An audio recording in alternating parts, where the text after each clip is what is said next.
Guys আমরা দুই বন্ধু মিলে বেরিয়ে পড়েছি ব্লগ বানাতে। একটা নিউ জায়গায় যাব, ঠিক আছে, সেটাকে তোমাদের দেখাবো।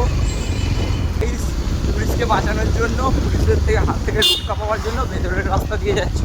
আর তোমরা দেখতেই পাবে আমাদের এদিকে, ঠিক আছে, প্যান্ডেল শুরু হয়ে গেছে। দুর্গাপুজো আর বেশি দিন বাকি নেই কলকাতায়, তো সব জায়গায় এখন প্যান্ডেল। এইরকম র্যান্ডাম ঘুরতে যাওয়া পাবলিক কোনোদিন অকেশন দেখে না, যখন তখন বেরিয়ে পড়ে। তো গাইজ আমরাও এরকম যখন তখন ঘুরতে বেরিয়ে পড়ি। আর আমাদের মতো কারা কারা ঘুরতে বেরিয়ে আর ভাই এখানে টাওয়ারগুলোতে পুরো আগাছা ভর্তি হয়ে গেছে। আগাছা ভর্তি হয়ে একটা নিউ লুক দিয়ে দিয়েছে ভাই। এই যে এই সাইডটা হলো খাল আছে, ওই সাইডটা তার ওই সাইডে একটা নদী টাইপের জায়গা। চারি সাইডে দেখতে পাচ্ছ কি অসাধারণ, ওয়াও ওয়াও পুরো। তার মাঝখানে আমরা তার মাঝখানে এই খারাপ রাস্তায় ঢুকে গেলাম ভাই। আসতে ঢুকাতে এই সাইডে চল। কোন সাইড? গাইস কি অসহ্যজনক রাস্তায় এসছি, ঠিক আছে। গাড়ি গেছে এখন ফেসে। যা যা যা।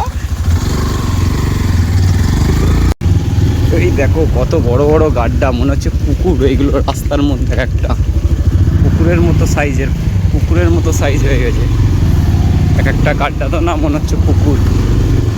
বিকেলের ভিউটা দেখো, ঠিক আছে, কি সূর্য পুরো মেঘে ঢেকে গেছে। আর এইদিকে পুরো এরকম অবস্থা, এই দিকটা পুরো জঙ্গল একদম। তো গাইস এই দেখো 42 তলা বিল্ডিং,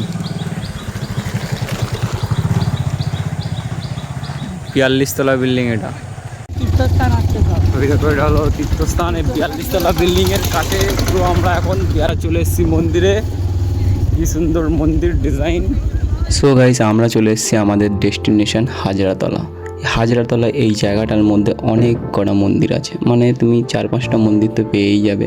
এটা হলো শিব পার্বতী মন্দির, যেটা খুবই সুন্দর। তারপর আমরা দেখবো রাধাকৃষ্ণর মন্দির, খুবই সুন্দর। এই ঠাকুরের জায়গাগুলো তো সুন্দর বলে কিছু হয় না, মানে ঠাকুর যেখানে থাকবে সেখানেই সেই জায়গাটাই সুন্দর না।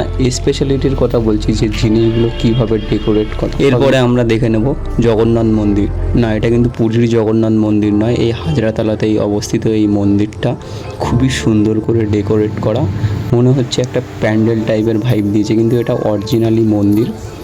আর এটা হলো বিকেল বিকেল যে টাইমটা, সেটার ভিউ। নাইটের ভিউটাও তোমরা এই ভিডিওতেই দেখতে পাবে যে রাতে কেমন লাগছে। এটা হলো জগন্নাথ মন্দিরের রাতের ভিউটা। আর তোমরা যদি এখানে আসতে চাও তাহলে কলকাতার নিউ টাউন হাজারতলায় চলে আসবে, এই মন্দিরগুলো দর্শন করতে পারবে। Tata, bye bye.